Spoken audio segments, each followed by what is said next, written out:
Selamat pagi Bapak Ibu Guru dan teman-teman semua. Sebelum memulai ibadah, mari kita berdoa terlebih dahulu. Tuhan, sekarang kami mau memulai renungan pagi. Kiranya Engkau memberkati renungan pagi ini dari awal sampai akhir. Terima kasih Tuhan, haleluya, amin. Mari kita bangkit berdiri dan menyanyikan lagu Jangan Lelah.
Silakan duduk.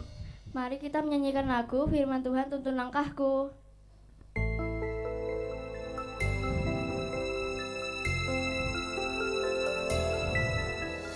Firman Tuhan tuntun langkahku dan menerangi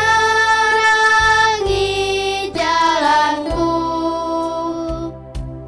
Dengan firman-Mu hapuslah dosaku. Tuhan kasihanilah aku.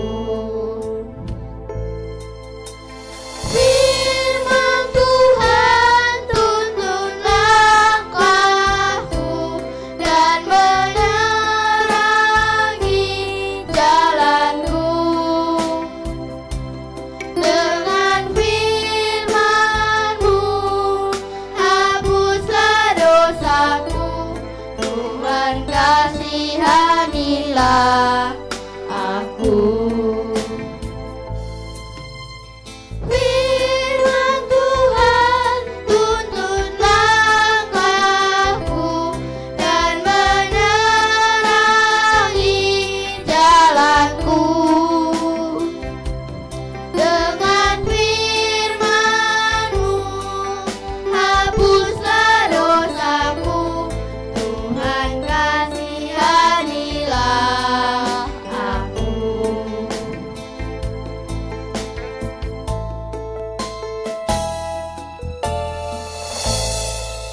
Mari mendengarkan firman Tuhan dari Pak Alvin. Pak Alvin dipersilahkan. Sebelum kita mendengarkan firman Tuhan, mari kita berdoa terlebih dahulu. Mari kita berdoa. Kami mengucap syukur padamu ya Tuhan, karena Engkau telah menyertai kami sepanjang hari ini, sehingga kami sampai di sekolah kami ini dalam keadaan baik. Tuhan, sebentar lagi kami hendak membaca dan mendengarkan firman-Mu. Kiranya Engkau menerangi hati dan pikiran kami, sehingga kami dapat mengerti isi dari firman-Mu. Kiranya firman-Mu menjadi penuntun bagi tingkah laku kami di dalam kehidupan kami sehari-hari. Di dalam nama Tuhan kami Yesus Kristus, firman Allah yang hidup, kami berdoa. Amin. Iya, firman Tuhan hari ini diambil dari kitab Kejadian 45 ayat 6 sampai 9. Bagi yang membawa Alkitab silakan dibuka kitab Kejadian 45 ayat 6 sampai 9. Yang demikian firman Tuhan, karena telah 2 tahun ada kelaparan dalam negeri ini, dan selama 5 tahun lagi orang tidak akan membajak atau menuai. Maka Allah telah menyuruh aku mendahului kamu untuk menjamin kelanjutan keturunanmu di bumi ini dan untuk memelihara hidupmu, sehingga sebagian besar daripadamu tertolong.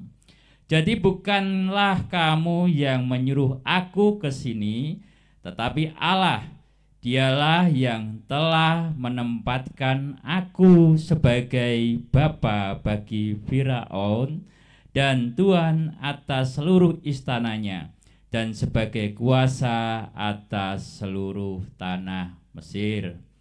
Segeralah kamu kembali kepada bapa dan katakanlah kepadanya, beginilah kata Yusuf anakmu, Allah telah menempatkan aku sebagai tuan atas seluruh Mesir.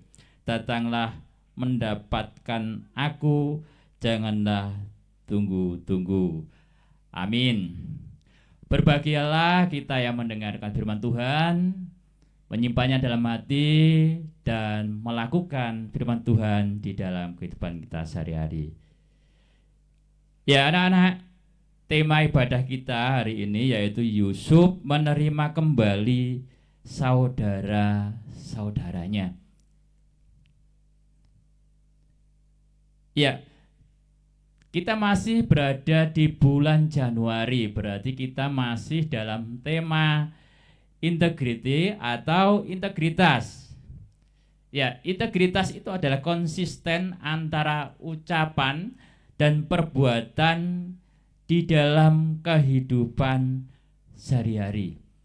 Orang yang mempunyai integritas adalah orang yang konsisten antara perkataan atau ucapan yang diucapkannya dengan perilakunya atau tingkah lakunya. Jadi orang yang memiliki integritas yaitu biasanya ini ya, dia berpikir dulu sebelum bertindak. Jadi tidak asal berpikir dan sebelum berbicara, ya. Jadi tidak asal berbicara saja, tetapi dipikirkan sebelum berbicara. Dia memikirkan dulu apakah nanti apa yang dibicarakan itu sesuai dengan tingkah lakunya atau perbuatannya. Anak-anak, di dalam kisah Yusuf, ya, di dalam kisah Yusuf yang kita baca kali ini, Yusuf ini mempunyai integritas. Jadi apa yang diucapkan itu sesuai dengan perilakunya. Dia juga memiliki kasih. Sehingga ketika saudara-saudaranya tiba di tanah Mesir, ya, walaupun saudara-saudaranya ini pernah menganiaya Yusuf, ya, memasukkannya ke dalam sumur, ya, kalau kita baca pada ayat sebelumnya kan seperti itu. Yusuf dimasukkan ke dalam sumur, terus dijual. Sebenarnya Yusuf ini bisa saja memiliki sakit hati terhadap saudara-saudaranya. Tetapi Yusuf tidak demikian. Yusuf memiliki kasih sehingga dia menerima saudara-saudaranya kembali. Berikutnya Yusuf. Yusuf ini adalah selalu berpikir positif.